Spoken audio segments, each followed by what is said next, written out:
Ligtas na nakabalik sa mundo si UAE astronaut Sultan Al Neyadi noong linggo, September 3. Nag-splashdown sa Atlantic Ocean malapit sa dalampasigan ng Jacksonville, Florida, alas 12 ng madaling araw sa US state ang SpaceX Dragon capsule na siyang sinakyan ni na UAE astronaut Neyadi, National Aeronautics Space Administration o NASA astronauts Stephen Bowen at Woody Hoburg at Russian cosmonaut Andriy Fedyaev.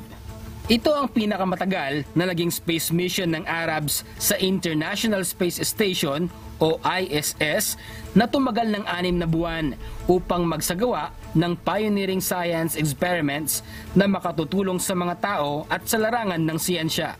Si Dr. Sultan Al Neyadi rin ang kauna-unahang Arab astronaut na nakakumpleto ng spacewalk mission sa labas ng ISS na bahagi ng 69th mission noong Abril na tumagal ng 7 oras. Bahagi ng misyong ito ang maintenance at preparatory series installation ng solar panels sa ISS. Sa 4,000 oras na itinagal ng Emirati astronaut sa kalawakan, nakapagsagawa ito ng 200 scientific experiments at contribution sa plant genetics, human life sciences, exploration technology, fluid dynamics, material science, protein crystallization growth, at advanced exploration technologies.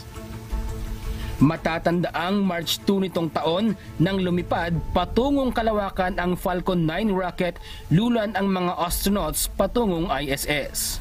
Sa kasalukuyan, mayroon ng 4 na miyembro ang UAE Space Corps, kabilang sina Nora Matrushi, Mohamed Al-Mula at Haza Al-Mansuri, ang unang Emirati na nakarating sa kalawakan. Plano ng UAE Space Center officials na magpadala ng Emirati astronauts kada 2 o 3 taon sa space upang maipagpatuloy ang nasimulang space missions.